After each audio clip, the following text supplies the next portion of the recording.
We all say it. I'll do it tomorrow. I'll start next week, there's still time. But what if there isn't? In a world full of distractions, endless scrolling, constant notifications, and the illusion that we have forever, time quietly slips away, not with a bang, but with a whisper. This is the story of a man named Ryan, a man who had everything: talent, opportunity, and time, but he didn't respect it. And by the time he realized what he'd lost, it was already too late. If you've ever delayed your dreams, postponed your goals, or told yourself later, then listen closely. Because this isn't just a story, it's a warning. A warning that time doesn't wait, it doesn't pause, and it never comes back. Ryan was 22 when life gave him a head start, a scholarship to a top university, a supportive family, a gift for writing that could have taken him anywhere.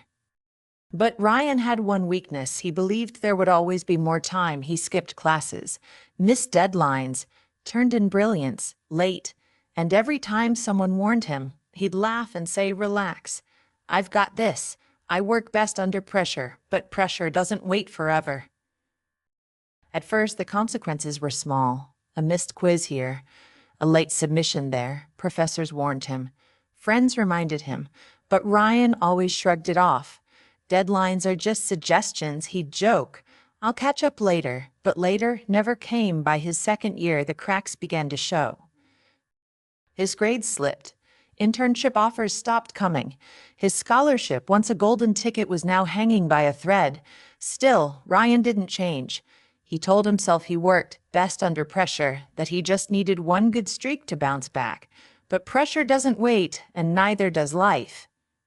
One day, Ryan got a call. His father had suffered a stroke. He rushed home, heart pounding, guilt rising. He hadn't called in weeks. He'd missed his mom's birthday. He'd skipped the last family dinner to binge a show, standing in the hospital hallway watching his father sleep. Raya felt something he hadn't felt in years: regret.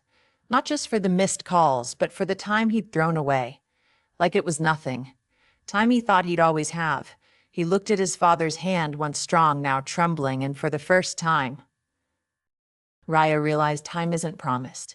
It's borrowed, and the debt always comes due after the hospital. Ryan tried to turn things around. He opened his laptop, stared at his unfinished assignments, and promised himself he'd catch up. But the deadlines had passed. The professors had moved on, and the world didn't wait. He applied for internships, dozens of them. No replies. He reached out to old classmates. Most were already working, building careers, moving forward. Ryan was stuck, not because he wasn't smart, but because he was late. He walked past a cafe one day and saw his old friend, Jordan, giving a talk to young entrepreneurs. Jordan had once asked Ryan to join him on a project. Ryan had said maybe later. That later never came. He stood outside the glass, watching his friend speak with confidence, purpose, direction, and for the first time, Ryan didn't feel envy. He felt shame. He remembered all the times he said, "I'll do it tomorrow," all the mornings he slept in, all the nights he wasted scrolling, watching, waiting for motivation. And now he was out of time. He sat alone in his room that night, staring at the ceiling, not angry, not sad, just empty. Because the worst kind of pain isn't failure, it's knowing you had the chance, and you let it slip away. Ryan couldn't sleep that night. The silence was louder than ever. He kept hearing the ticking of the clock on his wall each second, a reminder of what he'd lost.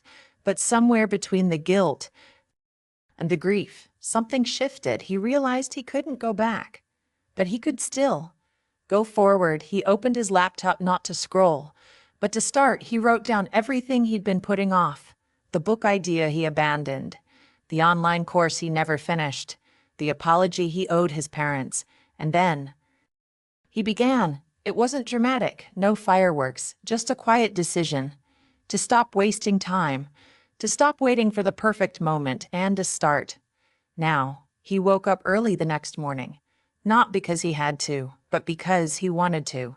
He called his mom. He visited his dad. He apologized not just with words, but with action. He started reading again, learning, writing, not for grades or approval, but for growth, and slowly, things began to change, not overnight, but day by day, hour by hour, choice by choice. Ryan didn't become a millionaire. He didn't go viral, but he became something better, present, disciplined, awake, because the real success isn't in what you achieve, it's in how you use the time you've been given. Ryan didn't get back the years he lost. He couldn't rewind the clock, but he didn't need to, because what mattered was what he did with the time he had left. He learned that time is the most precious thing we own, more valuable than money, more powerful than talent, because time is life. You can rebuild your career, you can repair relationships, but you can never recover a wasted hour. Ryan's story isn't just his. It's ours. We've all delayed. We've all said, I'll do it tomorrow. But tomorrow isn't promised, and the clock doesn't stop. So if you're watching this right now, ask yourself, what are you putting off? What dream have you buried under excuses? What moment are you letting slip away? Because the truth is simple: if you value time, time will value you. But if you waste it, it will quietly take everything from you. Start now, not next week, not when you feel ready, now. Because the best time to begin was yesterday. The second best time is today.